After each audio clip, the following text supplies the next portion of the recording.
श्रीमद् भगवत गीता यथारूप अध्याय 14 प्रकृति के 3 गुण। श्लोका 14.1 श्री भगवान उवाच परं भूवा प्रवक्ष्यामि ज्ञानानां ज्ञानमुत्तमं यज्ञात्वा मुनयः सर्वे पराम सिद्धिमितो गता। भावार्थ, भगवान ने कहा, अब मैं तुमसे समस्त ज्ञानों में सर्वश्रेष्ठ इस परम ज्ञान को पुनः कहूँगा, जिसे जान लेने पर समस्त मुनियों ने परम सिद्धि प्राप्त की है।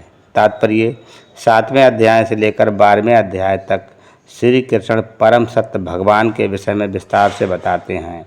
अब भगवान स्वयं अर्जुन को और आगे ज्ञान दे रहे हैं। यदि कोई इस अध्याय को दार्शनिक चिंतन द्वारा भली भांति समझ ले तो उसे भक्ति का ज्ञान हो जाएगा। 13वें अध्याय में ये स्पष्ट बताया जा चुका है कि विनयपूर्वक ज्ञान का विकास करते हुए भवबंधन से छूटा जा सकता है। ये भी बताया जा चुका है कि प्रकृति के गुणों की संगति के फलस्वरूप ही जीव इस भौतिक जगत में बद्ध है। अब इस अध्याय में भगवान स्वयं बताते हैं कि वे प्रकृति के गुण कौन कौन से हैं, वे किस प्रकार क्रिया करते हैं, किस तरह बांधते हैं और किस तरह मोक्ष प्रदान करते हैं।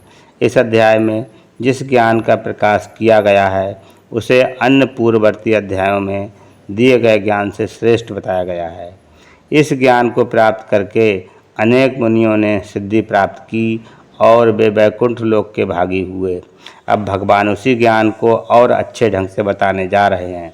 ये ज्ञान अभी तक बताए गए समस्त ज्ञान योग से कहीं अधिक श्रेष्ठ है और इसे जान लेने पर अनेक लोगों को सिद्धि प्राप्त हुई है।